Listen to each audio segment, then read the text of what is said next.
My name is Christy Grosbold, and this is my Action Research Multimedia presentation. My problem statement.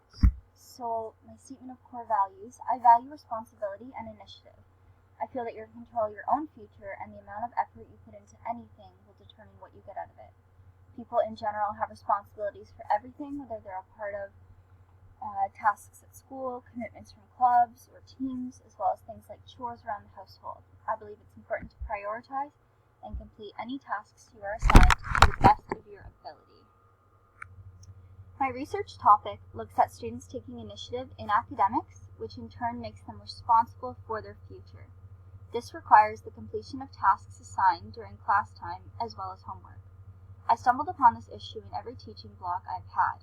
As a university student, I find this issue in particular concerning because I have witnessed students rush through work just to finish or not complete it in general. Academics benefits your future in a way that younger students cannot yet comprehend. If students put the effort into their assignments and act responsible by completing tasks, they'll develop learning skills and work habits for everyday use, as well as motivation to reach their potential and achieve success. When students complete assigned tasks, it is a form of extrinsic motivation. However, over time, students will shift from this pattern of learned behavior, which results in a form of intrinsic motivation, long-term innate/internal rewards, so they'll gain confidence, satisfaction, determination, or purpose. Initially, my research question focused on how I can ensure students take initiative in academics to benefit their future.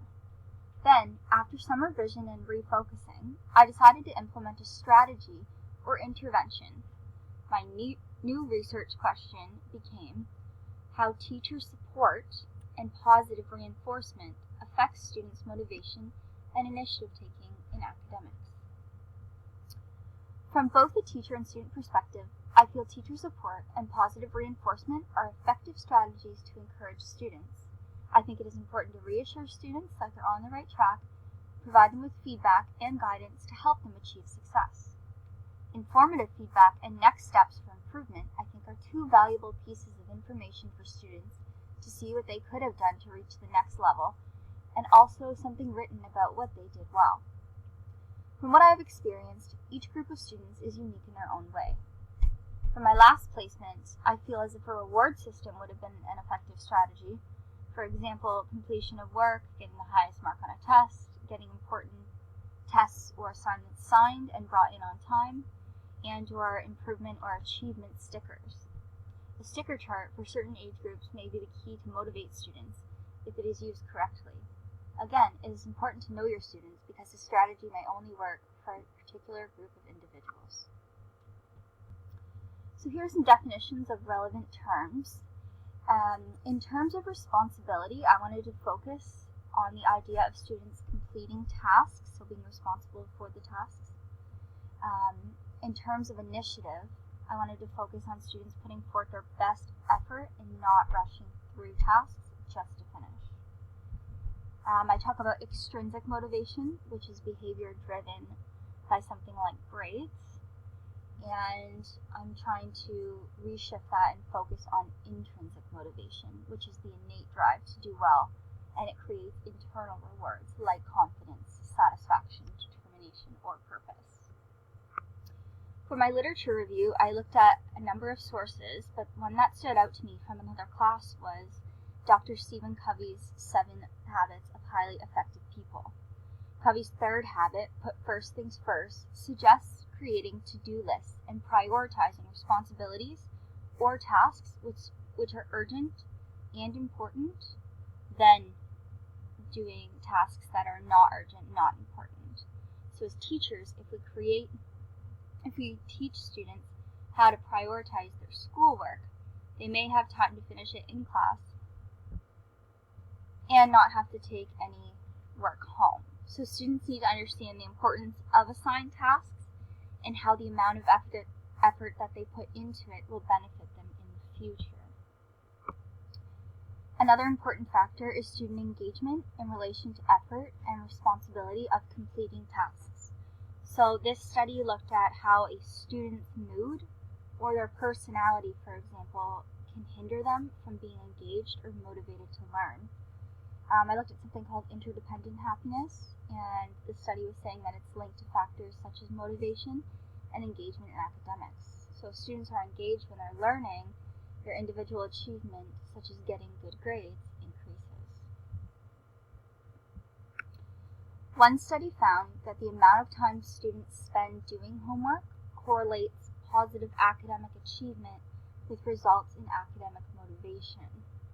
So if students have goals for themselves and they want to do well in school, usually they spend more time completing their homework, which in turn sets them up for success.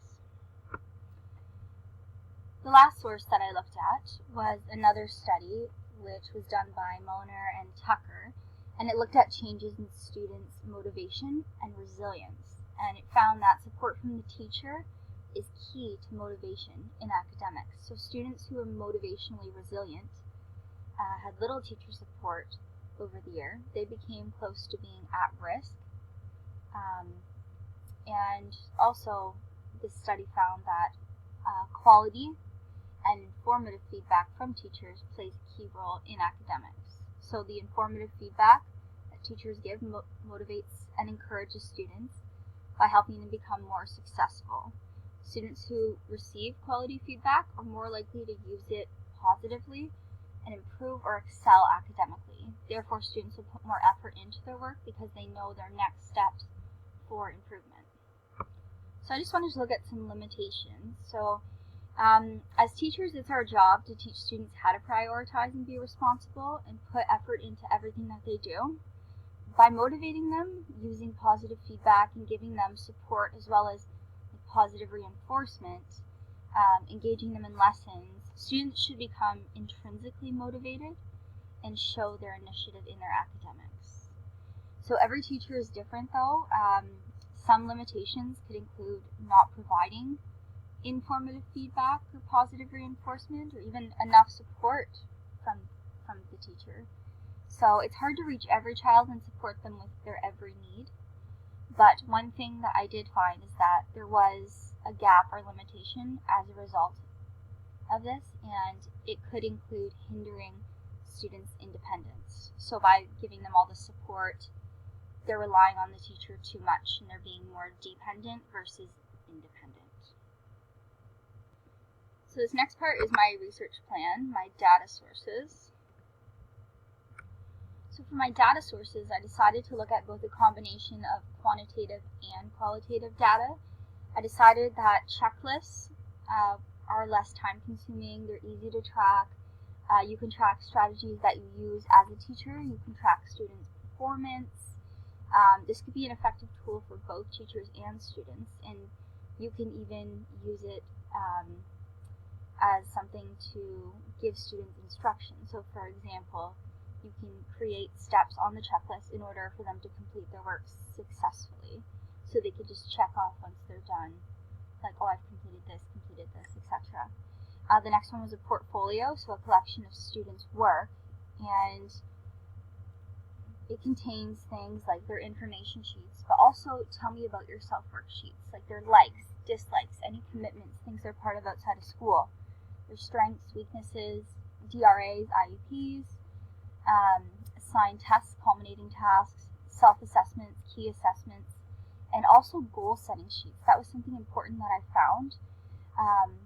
If they're setting goals for themselves and achieving it, it can also help them become motivated. So this is not only a collection of student work, but also there's pieces in there that they are using to almost self-assess themselves and set goals for themselves, and they will have time to look through it and see how they've either met their goal or what they can do next to try and meet that goal.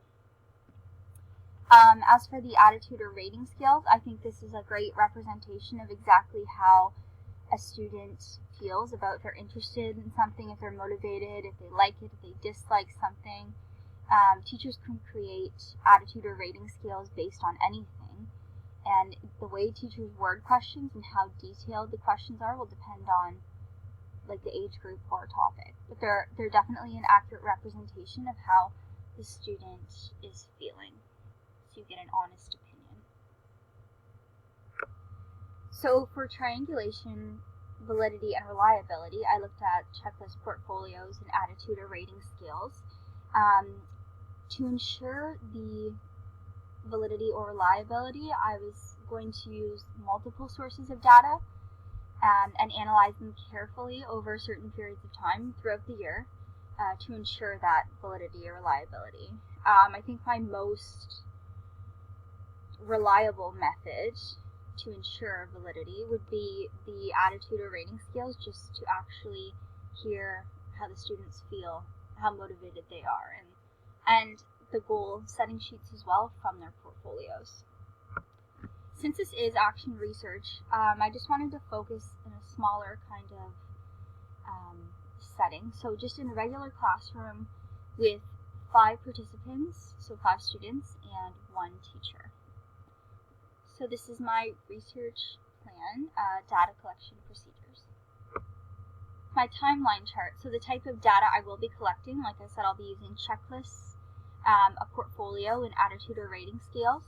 Checklists are ongoing and they're continuous throughout the year. So they're evaluated term from term. So I can use them to, like the marks, for example, to report those learning skills and work habits, as well as their actual percentages on their first term report card. And then again, I'll look at the checklist and record their learning skills, work habits, and marks on their second term report card. Portfolios, they're also ongoing, however, they can be emptied out term by term, so same thing, looking at term 1, then term 2. For the goal setting sheets, every month students will complete a goal setting sheet, which will go into their portfolio, and later it'll be used as a method of data.